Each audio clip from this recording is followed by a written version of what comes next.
3 দিন ব্যাপী মেলা চলতেছে। মেলা কোথায় চলতেছে এবং কিসের মেলা, লোকেশন কোথায়, সব কিছু হচ্ছে আমি ভিডিও শেষে বলে দিব। আসসালামু আলাইকুম রহমতুল্লাহ, সবাই কেমন আছেন? চলে আসলাম নতুন একটা ভিডিও নিয়ে। This is a Bobby. তো বসন্ত পিঠা উৎসবে চলে গেলাম 3, 4, 5। তো আমি হচ্ছে 4 তারিখে গেছি, আর আগের দিন আমি যেতে পারি নাই। প্রথমে ঢুকতেই হচ্ছে সবগুলা হচ্ছে পিঠা স্টল, মানে এটা তো বসন্ত পিঠা উৎসব। তো প্রথমেই ছিল সবগুলা পিঠা, তারপর হচ্ছে কেক। পিঠা আসলে কমই ছিল, ওনারা বলতেছে পিঠা নাকি সেল হয়ে গেছে। তো এখানে হচ্ছে এক আপুর হচ্ছে আচার, সব ধরনের আচার আছে। তারপর হচ্ছে মাংসের আচার, গরু মাংসের আচার হচ্ছে আমি আসলে কোনো সময় ট্রাই করি নাই, সেজন্য আসলে আমি স্বাদটা কিরকম বলতে পারতেছি না। তারপর হচ্ছে বিভিন্ন ধরনের হাতের নাস্তা ছিল।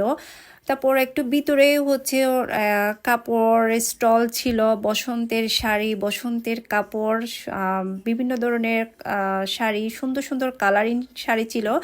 তারপর হচ্ছে হাতের আংটি, ব্রেসলেট, তারপর ব্যাগগুলো না আমার অনেক বেশি ভালো লাগছে। ব্যাগগুলোর প্রাইস হচ্ছে 800 টাকা করে, ওনাদের অনলাইন পেজ। তো অনলাইনেও নাকি 850 করেই সেল করে, আর এখানেও হচ্ছে 850, 800 মেবি 800 করে সেল করে। তারপর হচ্ছে আমার ব্যাগগুলো কিন্তু সবচাইতে সুন্দর লাগছে, কিন্তু আমার ব্যাগগুলা কিন্তু অনেক সুন্দর ছিল। আর পিঠার চাইতেও হচ্ছে ওইখানে জুয়েলারি, তারপর হচ্ছে ব্যাগ, বাচ্চাদের খেলনা, তারপর কাপড়, বসন্তের কাপড়, এগুলাই আসলে বেশি ছিল।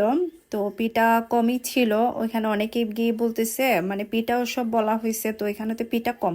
তো প্রথমে ঢুকতে হচ্ছে পিঠা ছিল, মানে বেশি না, কমই ছিল। ফুচকা ছিল, পিঠা ছিল, আচার ছিল, সবই ছিল। সবগুলো তো আপনাদের কাছে একটু একটু করে দেখাইছি। তো বাচ্চাদের খেলনাগুলো না আমার অনেক বেশি ভালো লাগছে। আর আব্বুটা হচ্ছে মেহেদি পড়াচ্ছেন, ওই মেহেদি পড়ানোটা নাকি 150 করে, তা ভালো আছে। তা এটা হচ্ছে জামাল খান প্লেস ক্লাবেই হচ্ছে মেলাটা 3, 4, 5, এই 3 দিন ব্যাপী হচ্ছে মেলাটা চলতেছে। আপনারা অবশ্যই যাই ঘুরে আসবেন। ওকে, সবাই ভালো থাকবেন, আল্লাহ হাফেজ।